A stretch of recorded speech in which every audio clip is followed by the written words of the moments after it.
prior knowledge and integrate that knowledge.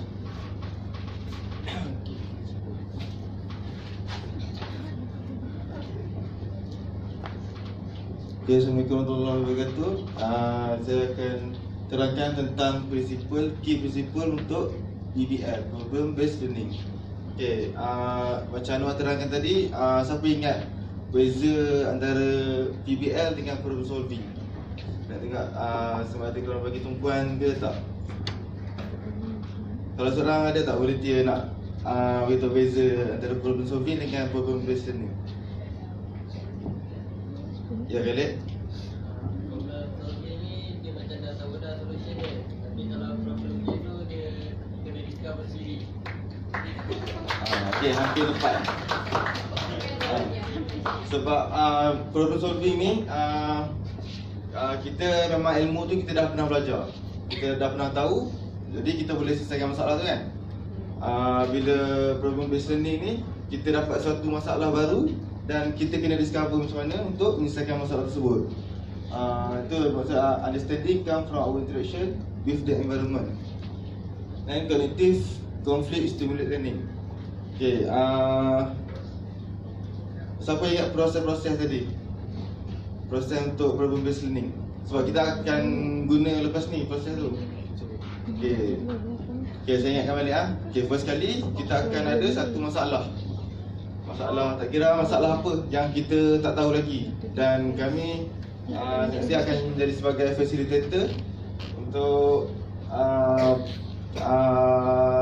bantu anda untuk cari jawapan tu.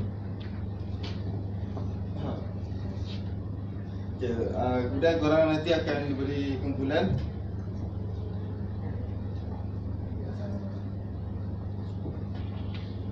Ini antara advantage yang kita akan dapat daripada problem based learning. First sekali, teamwork, listening, recording, cooperation and presentation skill. Ini dah terangkan tadi.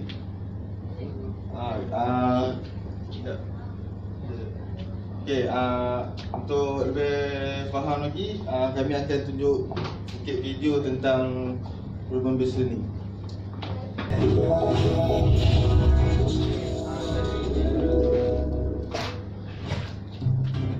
Welcome to Maastricht University. Are you ready? Wait a minute. That's what you were expecting, but that's not how we do it. Small tutorial groups, that's better. Maastricht University is known for problem-based learning, PBL. We solve complex problems ourselves using real-life cases. Each group has 12 to 15 students, and we divide the different tasks between ourselves. Dozing in lecture halls is not an option. We all participate actively in the discussion. One student leads the discussion, ensuring that it stays on track. To make sure we don't forget anything, the secretary takes notes of what we say. The other students too play an active part. Together we ensure that the group process runs as smoothly as possible. So what does the tutor do? He or she is specially trained to monitor the whole process, making sure we don't miss anything. But we often make good progress by ourselves, and so the tutor stays in the background. Let's get back to the case. A case is a problem from everyday professional practice. We each receive a text describing the case, and we read it carefully. The case is complicated. We'll need strategy and teamwork to solve the problem. The tutorials provide a safe environment where we learn to communicate effectively, discuss and cooperate with one another. We start by examining the case. Through active brainstorming, we try to get a picture of the puzzle and its individual pieces. We're often amazed at how much we already know. The next step is to cluster the pieces of information. Theories are separated from experience, causes from consequences. In this way, we get a good idea of the structure of the problem.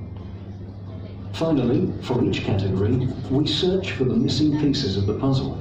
Based on what we need to find out, we formulate learning goals. These are concrete questions that help us to identify the required information. The tutorial is over. It's time to go and do some research. Working independently and using the research skills we've learned, we each look for answers to the learning goals set during the tutorial. The university library is home to the learning and resource centres and all sorts of other resources. After a few days, we meet again. In this session, we each present our findings.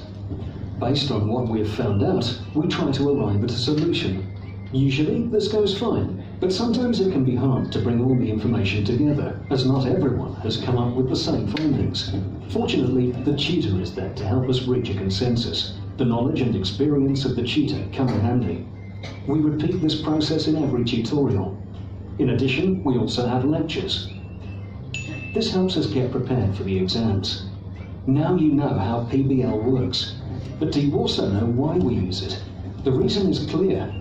With PBL, we learn more than just facts. We learn to conduct our own research, to think and work in a solution-focused way.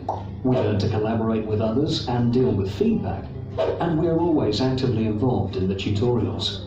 In this way, we remember more.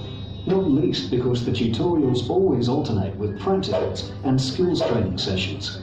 The skills vary per program, from analysing statistical data to pleading a court case or examining a patient. What's more, we work in teams. This experience will come in handy in our future careers. We learn to understand and respect other people's points of view.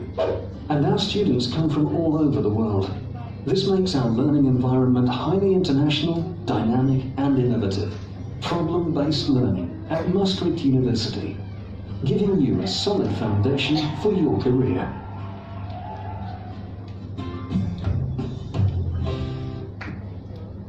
Okay, semua faham tak? Ke tidur? Okay, kalau faham. Okay, kami bagi 10 minit untuk bincang. Dan kalau boleh nak salah seorang daripada setiap grup untuk present apa yang dibincangkan dalam grup tu ke depan. Dalam masa 2 minit kan, seorang 2 minit. Boleh. Nanti kami akan bantu sikit-sikit. Ini boleh tolong. Oh, ini ada matematik ke? Oh, kreatif ni. Siap ada matematik.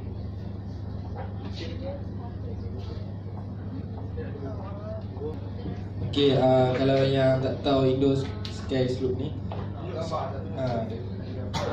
ni ada Indo kan. Tengok tepi tu pada pasir, nampak? Tu pada pasir. So kalau nak buat kat Malaysia pun boleh kan. Okay, kalau kat sini dia tak beritahu sangat kan apa yang dia nak kan. Macam nak laju ke, nak sampai jarak dia berapa. Okay, kita bagi yang kat sini. Kita nak contoh dia. Kalau boleh, jarak dia yang kita ada tu 500 meter. Jarak untuk kita buat benda tu kan, kita ada 500 meter. Lepas tu dia nak lebih kurang, dia nak sampai laju, macam mana dia nak sampai cepat kan ke penghujung tu. Lagi Mak? Nak apa? Dia nanti lepas korang dah design tu, nanti korang kena present kat depan kan. Tu korang bagi tahu sebab apa korang design macam tu. Tak tahu sebab software apa semua tu. Masa dah tamat tak ready je. Masa dah tamat, kita harap setiap bulan boleh hantar wakil untuk present dia pun punya ni. Okay, group first, Alina. Jadi grup kita orang buat macam ni. Nampak kan? Aku tak nampak. So kalau ikutkan ni macam ada 3 stage, tapi dia macam 3 blok lah. Satu tinggi, sedang dan rendah. Lepas tu untuk yang tinggi tu, dia punya curang dia buat dia nampak ya? Jadi dia berhenti kan kat depan sikit kan, dia curang ke depan sikit. Compare dengan lain tu kan dia sampai ke hujung sana. Sebabnya untuk keselamatan. Sebab bila dia tinggi macam tu, dia akan laju. Jadi akan ada macam akan ada space untuk diorang sempat speed tu perlahan. Jadi untuk yang bawah tu sebab dia takkan laju sangat, so tak apalah dia sampai ke ujung pun. Sebab kata guru kita orang kat situ ada pintu exit, takut nanti. Takut kalau laju-laju kan terkeluar dari pintu exit pula. Jadi je lah. Okey, terima kasih untuk Guru Azrina. Seterusnya, lagi brother ke sister? Brother. Guru Firdaus. Assalamualaikum. Ni kepada grup kita orang. Kita punya slope ni. Dia start dia tinggi. So kita assume dia punya degree dia daripada bawah tu 70. So kita nak ambil speed kan. Lepas tu 30 degree nampak tak apa tadi. Okay, lepas dia turun tu dia akan ada lagi satu slope. Kita assume dia dalam 20 ke 25 degree sebenarnya.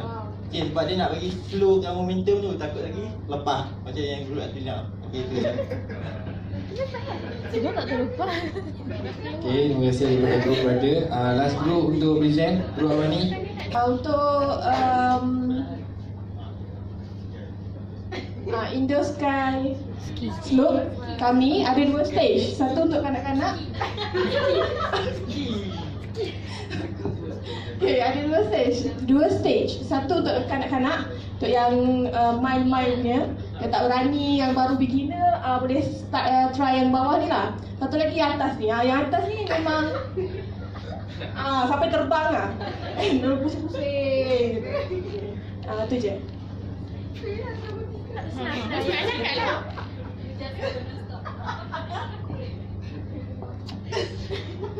Biasa dia ni satu lagi kan.